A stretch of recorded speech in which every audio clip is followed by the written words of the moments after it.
नीना और अर्जुन बचपन के घनिष्ठ मित्र थे, लेकिन समय और व्यस्तताओं ने उनके रिश्ते को कमजोर कर दिया था। इस रिश्ते को फिर से जीवित करने के लिए उन्होंने एक साहसी योजना बनाई, गूंजता जंगल में ट्रैकिंग का। इस जंगल के बारे में कहा जाता था कि यहाँ कोई गया तो लौटकर नहीं आया। जंगल का प्रारंभिक दृश्य बेहद मोहक था। पेड़ों की ऊंची शाखाएं, सुनहरी पत्तियां और पक्षियों का मधुर संगीत वातावरण को शांतिपूर्ण बना रहा था। लेकिन जैसे जैसे वे गहराई में गए, जंगल का स्वरूप बदलने लगा।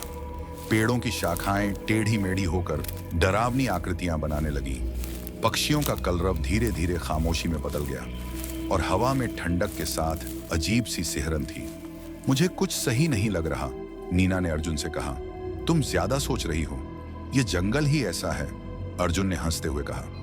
थोड़ी देर बाद वे एक अनजान पगडंडी पर चल पड़े। पगडंडी उन्हें एक सूखे विशाल बरगद के पेड़ तक ले गई। पेड़ के चारों ओर लाल धागे और अधजली अगरबत्तियां थीं। नीचे कुछ नींबू मिर्च भी बिखरे पड़े थे। यहां रुकना सही नहीं है, नीना ने डरते हुए कहा। अचानक एक ठंडी हवा का झोंका आया और दोनों को कंपा गया।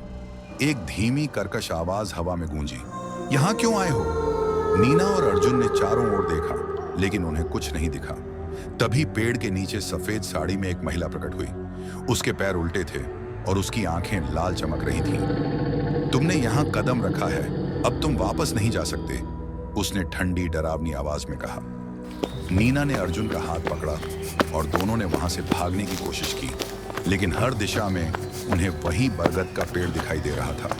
हम फंस गए हैं, अर्जुन ने घबराते हुए कहा। यह कोई श्रापित जगह है, नीना ने जवाब दिया।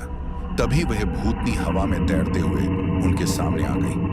उसकी चेहरा धुंधला और विकृत हो गया था। उसने अपनी भयानक आवाज में कहा, इस जंगल से बचने के लिए तुम्हें मेरी शांति लौटानी होगी। क्या तुम तैयार हो? नीना ने अपने गले से अपनी दादी का दिया हुआ पवित्र धागा निकाला। जैसे ही उसने धागा पेड़ के तने को छुआ, तने पर बने प्राचीन चिन्ह चमकने लगे। भूतनी चीखने लगी और पीछे हट गई। यह नहीं हो सकता, वह चीखते हुए बोली। तुम मेरी शक्ति छीन रहे हो। पूरे जंगल में भूकंप जैसा महसूस हुआ। पेड़ की शाखाएं हिलने लगी और जमीन फटने लगी। नीना ने देखा कि चिन्ह हवा में तैरने लगे और एक प्राचीन मंत्र की तरह गूंजने लगे। अचानक भूतनी धुएं में बदलकर गायब हो गई। उसके स्थान पर राख का एक ढेर रह गया। राख में एक छोटा सा तांबे का ताबीज चमक रहा था। नीना ने उसे उठाया और वह हल्के से गर्म हो गया।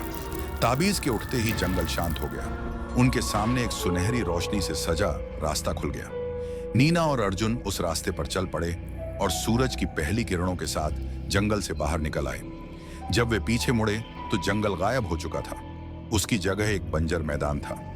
क्या यह सब सच था? अर्जुन ने धीमी आवाज में पूछा। नीना ने अपनी हथेली में ताबीज देखा। शायद जंगल हमें पूरी तरह छोड़ने को तैयार नहीं है, उसने जवाब दिया। रात को नीना ने एक भयानक सपना देखा। भूतनी फिर से उसके सपने में आई और बोली, तुमने मेरी शांति छीन ली, अब मैं तुम्हारी छीन लूंगी।